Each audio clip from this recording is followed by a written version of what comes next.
प्यारे बच्चों नमस्कार। आपका अपने यूट्यूब चैनल मैथ मैजिक में आपका स्वागत है। आज क्लास 10 का प्रश्नावली 1.1 पढ़ने जा रहे हैं। इसमें पहले ही लिखा है वास्तविक संख्याएं। आप लोग देख सकते हैं वास्तविक संख्याएं। संख्याएं देखिए, पहले संख्याएं समझेंगे। संख्याएं इसको इंग्लिश में बोलते हैं नंबर्स। नंबर्स देखिए, नंबर्स दो प्रकार के होते हैं। नंबर्स को मुख्य रूप से दो भागों में बांटा गया है। ये दो प्रकार के होता है। पहला होता है वास्तविक संख्याएं। वास्तविक संख्याएं इसको इंग्लिश में बोलते हैं रियल नंबर। Real numbers. दूसरा होता है काल्पनिक संख्याएं। काल्पनिक संख्याएं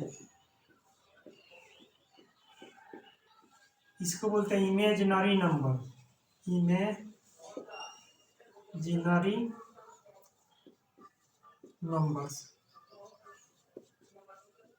देखिए, इसमें पढ़ना हम लोग को वास्तविक संख्या है। और संख्याएं दो प्रकार के होते हैं, एक वास्तविक संख्या है और दूसरा काल्पनिक संख्या है। तो मैं थोड़ा सा इसके बारे में भी बता देता हूँ, काल्पनिक संख्याएं कौन होती है और वास्तविक संख्याएं कौन होती है। देखिए, तो काल्पनिक संख्याएं वे संख्याएं होती है जिनको संख्या रेखा पर नहीं लिखा जा सकता है।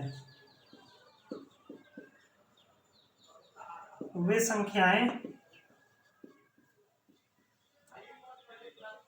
जिन्हें संख्या रेखा पर नहीं दर्शाया जा सकता है।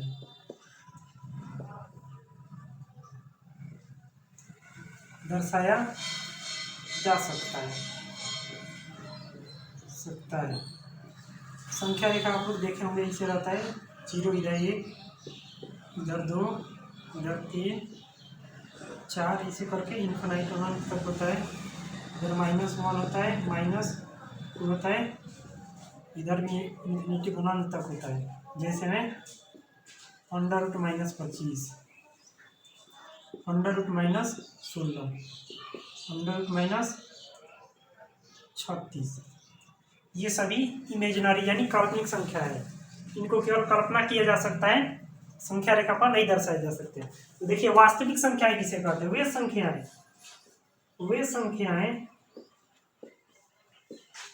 संख्याएं जिन्हें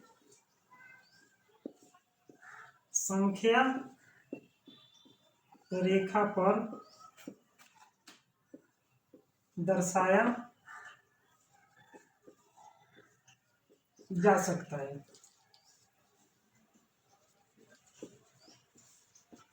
वे संख्याएं जिन्हें संख्या रेखा पर दर्शाया जा सकता है उसे वास्तविक संख्याएं कहते हैं। तो हम लोग इस चैप्टर में केवल वास्तविक ही संख्याएं पढ़ने, काल्पनिक नहीं पढ़ना है। तो देखिए, अब वास्तविक संख्याएं कई प्रकार की होती है, इन्हीं का सब प्रकार पढ़ना है। जैसे पहला होता है 1 नंबर प्राकृतिक संख्या। प्राकृतिक संख्याएं इसको बोलते हैं रियल नेचुरल नंबर।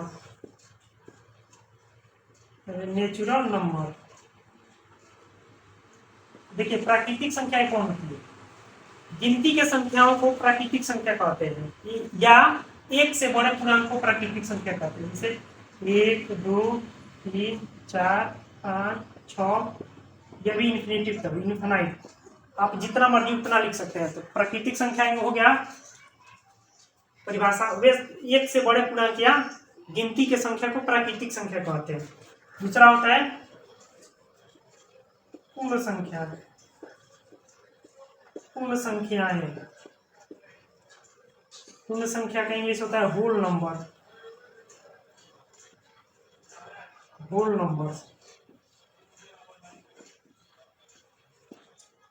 पूर्ण संख्या देखिए किसे कहते हैं? शून्य सहित प्राकृतिक संख्याओं के समूह को पूर्ण संख्या कहते हैं, यानी शून्य सहित।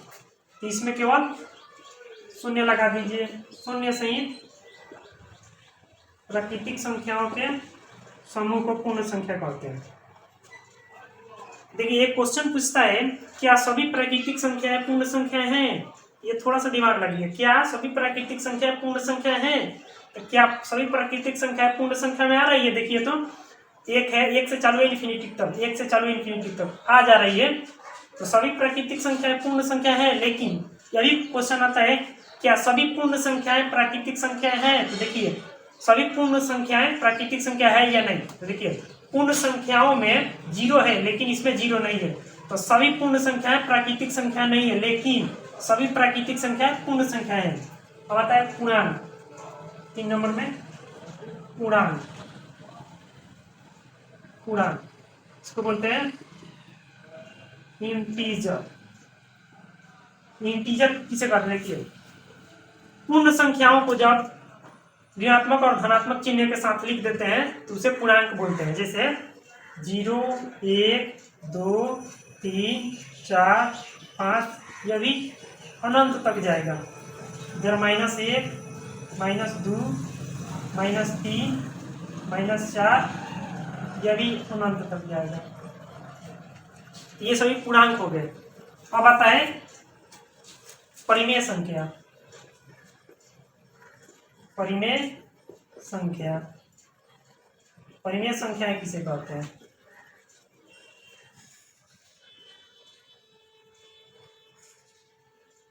Rational number, rational number.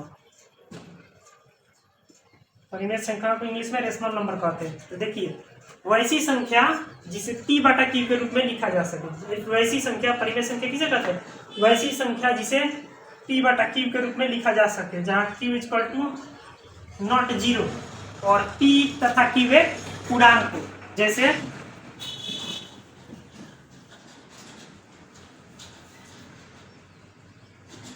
जैसे 2, 4, 5, 25, 16, ये सभी परिमेय संख्या है। तो बताएं अपरिमेय संख्या। अपरिमेय संख्याएं, इरेशनल नंबर्स। इरेशनल नंबर वैसी संख्या जिसे p बटा q के रूप में नहीं लिखा जा सकता है। अपरिमेय संख्या होता है वैसी संख्या जिसे p बटा q के रूप में नहीं लिखा जा सकता है। जैसे √5, √3, √2 और भी है, ये सभी अपरिमेय संख्या हो गई। आपके एग्जाम में एक क्वेश्चन पूछता है, क्या 22/7 कौन सी संख्या है? 22/7, ठीक है। तो देखिए 22/7 कौन सी संख्या, परिमेय है कि अपरिमेय? परिमेय संख्या का होता है ऐसी संख्या जिसे p बटा q के रूप में लिखा जा सके। तो देखिए इसे p बटा q के रूप में लिख दिए। q के मान 0 नहीं है, तो यहाँ q के मान 7 है, 0 नहीं है, तो ये कौन है? परिमेय संख्या है। परिमेय संख्या। अब देखिए वो भी पूछता है पाई कौन सी संख्या है? देखिए पाई कौन सी संख्या समझ लीजिए। पाई को π/1 लिख सकते हैं, इसे p बटा q के रूप में लिखिए। p बटा q के रूप में है, q = 0, q का मान 0 भी नहीं है। लेकिन यहाँ देखिए क्या कि पाई है, ये पूर्णांक है, लेकिन पाई पूर्णांक है जी। पूर्णांक में देखिए क्या आता है, पूर्णांक में या तो 1 से लेकर अनंत तक पॉजिटिव में आता है या निगेटिव में आता है, तो इसमें से कोई नहीं है। तो पाई पूर्णांक नहीं है, पाई पूर्णांक नहीं है ना जी, इसमें नहीं आ रहा है, इसलिए पाई एक अपरिमेय संख्या, अपरिमेय संख्या है।